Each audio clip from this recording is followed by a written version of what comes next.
сондай бір әзіл. Енді шындығында сіздің енді зейнетке шықтыңыз, осы ошақты біреуге беретін бір өзіңіз айтпақшы бір мұрагер. Ол айтылды кезінде, жігіттерге айттық. Енді мысалға Нұржан Төлендиевке кезінде ойланып жүргем. Ол біраз қасында жүрсін көрсетейін деп. Сөйтіп ол өзі театр ашып кетті. Сосын Нұржан Құлшынбаев та қазір не қылды. Соны әлі ойланып жүрміз. Ол шаршайсың. Жұмыстан, басшылықтан. Басшылықтан шаршайсың ғой. Негізі бергіңіз келе ме? Егер мықты осы Шаншардың стилін ұстап тұра алатын, кәдімгідей базасын жасай алатын, жеке басының қамын ойлап кетпейтін адам болса, бересің. Неге бермейсің? Жеке басының қамын ойлай, бұл да кәдімгі ел басқарған сияқты екен онда, иә? Неге ел басқарған секілді? Ол деген, одан кейін өнер деген өте қиын. Біздікі оның үстіне, біздікі ең қиын болатын. Қазір біреулер айтады, Бауыржан Шоу қайда кетті, тамашаны бүйтті. Оны түсінбейді көбісі. Бұл эстрада жанры. Жанр эстрада. Бұл драма театр емес, басқа емес. Эстрада жанрының ғұмыры 10 жыл, 15 жыл болады. Ал енді мықты дегендер ғана қалады. Қалғандары әшейін атымен қалып кетеді көбісі. Атымен ғана қалып кете салады. Мысалға, мен эстрададағы, виядағы нелерді айтайын. Мысалға, Досмұ Хасан, Арқас, қайда кетті олар? Осындай группалар өсіп жайлап, 10 жыл көрсететін бәрін көрсетеді. Ал болмаса бір жастары қабылдап отыруың керек. Бізге айтады, 30 жыл қалай жүрсіз? 30 жылда 10-10-10 бөлуге болады бізді.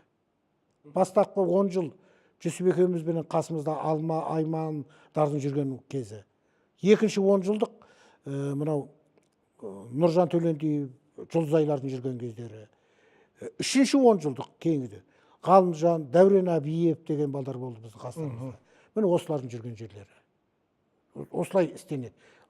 Жаңартып отыруың керек. Ал енді осыны түсініп, ертең күні біздің қасымызға келіп істейтін болатын болса, жаңағыдегідей бересің. Соны енді біз кетпейміз, бірақ біз основательміз, осы театрды құрған адамдармыз ғой. Тірі болсақ, сахнасына бір шығып сәлемімізді беріп кетіп тұрармыз. Ал бірақ қадағалап отырамыз стиліне. Оны айтамыз өздеріне, келгендерге. Ал енді кейбіреулер, ой, мынадан айырылмайды екен, мына бәле өлгенше кетпейді. Берсе де кетпейді. Кетпейді екен ғой. Менің стилім қайда сонда деп. Кешіріңіз, сіздің стиліңіз. Мысалға, Машина времени деген Макаревичтің группасы бар, е? Сол стилін өзгертем деп келе ме? Өзгерттірмейді олар. Сол секілді бұлар. Аға, бір енді осының бір керек. Мысалы, Бауыржан Шоуда көрдіңіз бе?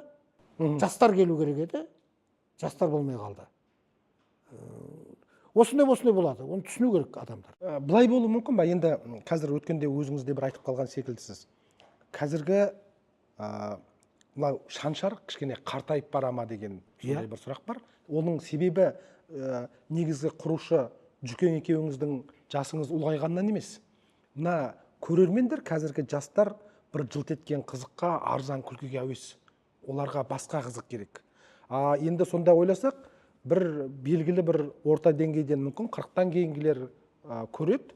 Демек, барған сайын Шаншардың көрермені азайып бара жатқан жоқ па деген ой тумай ма сонда? Азаяды. Ол енді онда азайса бір күні жабылуы да мүмкін ғой. Шаншар жабылуы мүмкін ба? Егер жастар келмесе. Жастар келмесе. Мен енді кешегі 30 жылдықта айтқан әңгімем, біз 20 жылдықта қояйық деп ойлағанбыз. 25 жылдықта да өткіздік, өйткені ширек ғасырда атайық, енді қоямыз ау деп. 30 жылдыққа да келдік та, мен сонда сахнада айтқан сөзім. Қояйық деп жүрміз, бірақ мынау сіздер қойдырамайсыздар. Мына келгендеріңізде қоймай жатырмыз деп. Ал енді ол сирек бітсе неге қоймайсың? Қоясың ба? Біздің ешқандай ренішіміз жоқ. Ешқандай көрерменге де ешкімге ренішіміз жоқ. Ал енді мен кей кезде ойлаймын, тіпті көрермендердің бәрі өзің секілді біліктілер, театр білетін, жазбашылық түсінетіндер айтады, қазақ өнерінде қалдыңыздар тамаша секілді, сіздерде бір тарих болып қалдыңыздар дейді. Мысалы, тамашаның әртістерін танымағанмен де біздің өнерімізде тамаша бар. Сізден егер сұраса, айтады олар. Ал енді ұмыт қалуы мүмкін кейінірек. ұмыт болуы мүмкін. Мысалға мына нәрсе ұмыт қалды ғой. Шаншардың қулары деген. Ол анау 1912 жылдары Қоянды жәрмеңкесінде ашылған. Қалибек Қуанышбаевтар ойнаған. Ол кезде жап-жас балдар. Группа сондай топ құрылды. Сөйтіп топ құрылғаннан кейін олар кім деді? Орада шаншарлар тұрады. Ұру. Сол ұрудың балдары шығып жүр ана жерде. Ана қара шайтан дейді ананы. Сөйтіп соның Майра Уәли қызы арасында ән айтады солардың. Үлкен жәрмеңке ғой. Соны көріп, ой, бұл кімдер бұлар деген. Бұл шаншардың қулары ғой. Сол ауылда тұратын балдар ғой енді. Сондай көрініс көрсетіп жүрген. Жылқының даусын салып керемет күлдіреді екен енді. Бұл дала театры болды. Ал енді соны кім Ахмет Байтұрсынов көкеміз сол жерде жұмыс істеді сол кезде бір. Сауат не Қарқаралыда. Кездескен ол кісілерге. Кейінірін мынау Қызылордада театр ашқан кезде, қазақтың ең алғаш театры, сонда сол труппаны шақырған. Мен көрдім Қоянды жәрмеңкесінде. Ана Қалибектер жүрген, Серке солар келген міне қа. Ал енді қараңыз, содан ой кетіп, Ахмет Байтұрсынов Шаншар журналын ашады ғой. Қазақта ең алғашқы ашылған 1924 жылы Ақжол газетінің жанынан Шаншар деген сатира журнал ашылады. Ғұмыр көп болмайды бірақ. Өз жанындағы өзінің мысал өлеңдері бар ғой, соларды нелерді жазған ең алғашқы. Енді қараңыз, сол кезде күлкілі болды. Ал енді біздің күлдіруіміз қазақ қалжыңына келеді. Бізді кей кезде түсінбеді көп кісілер. Бір ауылдың бір әңгімесін айтып тұрған сияқтымыз. Ал енді ауыл бүкіл қазақтың салты, дәстүрі сақталған жер емес пе? Қала емес, қаланың тілі бөлек, ауылдың тілі бөлек. Ал біз ойладық, біз бір 4-5 бала жиналып алып, ой, аша салайық деген жоқпыз. Ашар кезде әдебиет зерттеушісі, саттар танушы Әдіхан Шілдерханов деген көкеміз. Одан кейін біздің ШТБ-ның сол кезде оңтүстік телевизияның төрағасы болып, Байділда Қонысбеков деген көкеміз отырған. Бәріміз ақылдасып келгенде осы Шаншарға тоқтағанбыз. Атауына. Сендердің айтып тұрған ойларың дұрыс. Өте керемет.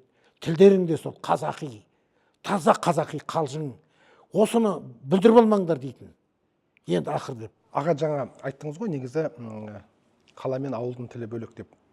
Кейде жаңағы сіздердің уытты жаңағы сындарыңыздың ішінде, әзілдеріңіздің ішінде халықты күлдіріп қана қоймай, бір кәдімгідей бір чымчып алатын, сынап жіберетін сәттеріңіз де бар. Мысалы, анау мешіттің ашылуында бұл біздің рудың мешіті деген сөз айтылады. Тіпті анау елдің бәрі қайта-қайта көріп, Туканың бір керемет мойындалған кезі